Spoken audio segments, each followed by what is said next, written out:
나의 노래, 나의 시편. 오늘도 시편을 통해서 하나님을 찬양하는 삶을 살아가시기를 바랍니다.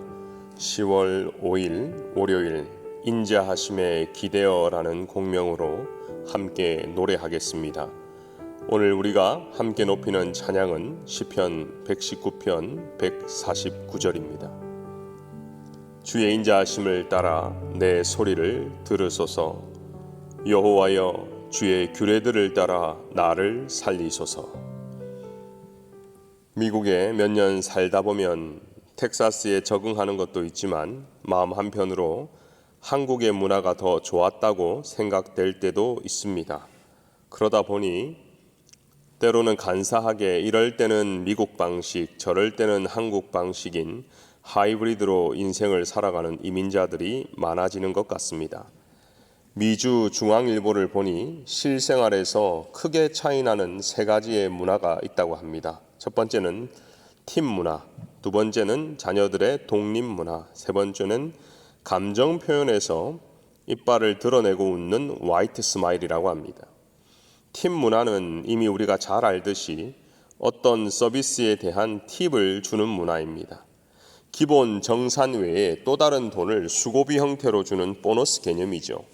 가게 입장에서는 팁을 두둑히 얹어주면 좋겠고, 손님 입장에서는 한국 가게인데 굳이 팁을 줘야 하는가 의문이 들기도 하죠.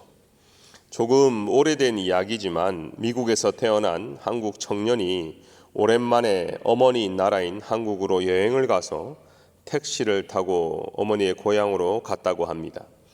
운전자가 머리가 희끗한 어르신이었나 본데요. 목적지에 도착해서 팁이에요 하고 잔돈을 주니 운전수가 야, 내가 거지냐 하면서 도리어 팁을 준 청년이 무안했다고 합니다. 비슷한 맥락에서 동양의 문화는 웃을 때 입을 가리고 웃는 것이 예의지만 미국은 화이트 스마일이라고 이빨을 드러내고 웃는 것이 서로의 관계를 더 행복하게 만든다고 합니다. 이런 관점에서 행복이나 즐거움이 아닌 슬픔이나 낙심, 좀 더 나아가서 상대방이 불쌍하다고 느끼는 감정도 서로 다른 문화를 이해하지 못하면 상대방에게 불쾌감을 줄 수 있는 것이죠. 인간극장이란 다큐를 보면 대부분 참 불쌍하다, 안 되어 보인다, 어떻게 저런 삶을 살아왔을까, 이런 연민의 정을 느낄 때가 많이 있습니다. 어릴 때부터 부모님을 여의고 가진 고통의 순간에서 지금까지 어렵게 살아가는 장애인들, 또는 결혼한 지 얼마 되지 못했지만 남편을 여의고 아이들을 혼자 키우는 싱글맘을 보고 있으면 이런 연민의 정을 누구나 느끼게 되죠. 그럴 때 한국적인 문화에서는 저 사람 참 불쌍하다, 참 안 됐다 표현합니다. 하지만 이것을 영어로 직역해서 pitiful, poor 이런 단어를 쓰면 문제가 생기는 것이죠. 만약 미국 사람들이 이런 말을 들으면 화를 낼 것입니다. 이런 단어는 어떤 상황이나 반려동물에게나 하는 단어인데 사람에게 어떻게 이런 단어를 쓸 수 있을까? 문화의 차이입니다. 그런 관점에서 오늘 본문을 읽어보면 주의 인자하심을 따라 내 소리를 들으소서. 이 말을 조금 더 자세히 풀어내면 나의 기도를 그냥 듣지 마시고 주님께서 누구보다 자비와 인자가 크시니 나를 불쌍히 여겨달라는 호소입니다. 우리가 하나님 앞에서 실제로 기도할 때에 때로는 미사 여구를 많이 붙여가며 화려하게 기도할 수 있지만 때로는 깊은 호흡에서 나오는 한 단어, 아버지, 주여, 주님 아시죠? 이렇게 기도가 정막이 있을 때도 있습니다. 하지만 그 속에는 하나님 제발 저를 불쌍히 여겨주세요.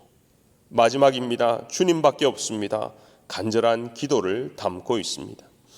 사람에게 불쌍히 여김을 받는 것은 자존심이 상할 수도 있지만 하나님께 불쌍히 여김을 받는 것은 은혜입니다. 예수님은 가버나움에서 백부장의 종을 고치시고 나인성으로 가셨습니다. 여기서 예수님은 유일한 삶의 소망이었던 외아들을 잃은 과부를 만나게 되죠. 그리고 그 장례 행렬을 보시고 불쌍히 여겨주십니다. 성문에 가까이 이르실 때에 사람들이 한 죽은 자를 메고 나오니 이는 한 어머니의 독자요 그의 어머니는 과부라.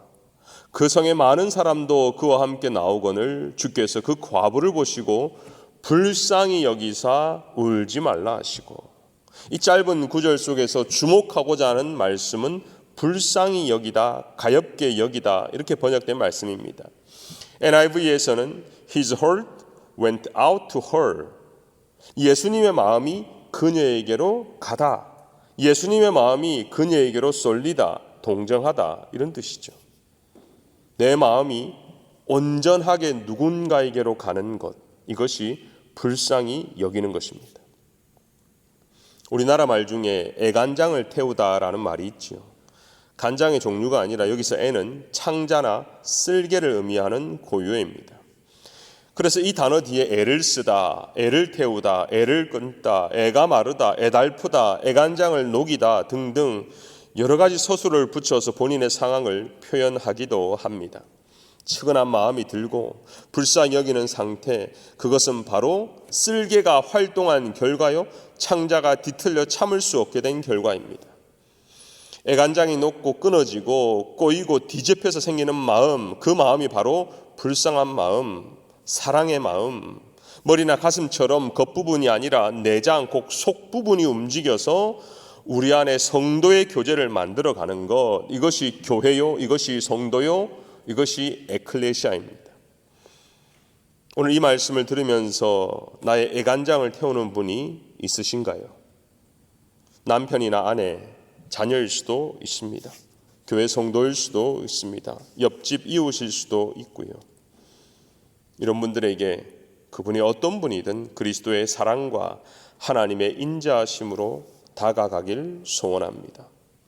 선지자 중에 예레미야는 눈물의 선지자였습니다. 뜨거운 가슴이 있었기에, 다시 말하면 불타는 심장이 있었기 때문에 눈물도 있었습니다. 우리 모두는 예수 그리스도의 십자가의 사랑을 거저 받은 사람들입니다. 아무 공로 없이 자랑도 없이 오직 하나님의 은혜로 거저 얻었습니다. 거저 받았기 때문에 오늘 거저 주어야 합니다.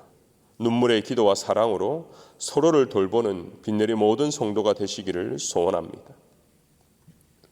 이제는 미국과 한국 문화를 넘어서서 코로나 전과 이후의 삶이 완전히 달라졌습니다.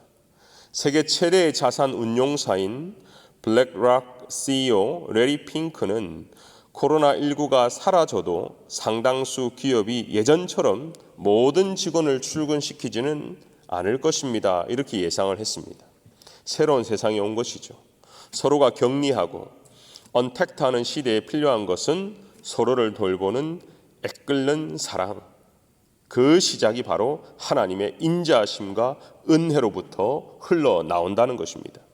찬송가 208장에 보면 내 주의 나라와 주 계신 성전과 피 흘려 사신 교회를 늘 사랑합니다. 우리 그리스도인은 하나님의 나라와 그리고 이 땅, 이 나라와 이 민족을 위해서 기도하며 교회와 성도를 위해서 기도하는 것, 우리의 특권이죠. 그리고 그 기도에는 사랑이 흘러넘치는 것입니다. 기도가 있는 곳에 은혜가 넘칩니다.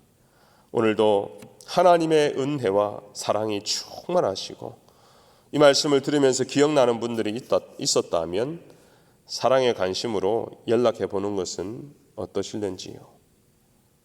성령이 주시는 마음에 모두가 순종하시기를 소원합니다. 기도하겠습니다. 오늘도 우리가 기대하는 것은 온전히 하나님의 자비와 인자하심입니다. 주여, 우리를 불쌍히 여겨 주옵소서. 힘든 상황에서도 우울하거나 격리되어서 외롭지 않게 하시고 늘 주님과 동행하고 성도의 친밀한 교제로 이겨내는 빛내리 교회 성도들을 다 되게 하여 주옵소서. 사업터에서, 가정에서 또는 병원에서 어렵게 힘들게 코로나와 싸우는 분들도 많이 있습니다. 주여, 우리의 환우들을 불쌍히 여겨 주시옵소서. 그래서 하루속히 회복되게 하시고 함께 이 나라의 민족을 위해서 기도하고 교회를 섬기는 복을 허락하여 주시옵소서. 감사드리며 예수님의 이름으로 기도하옵나이다. 아멘.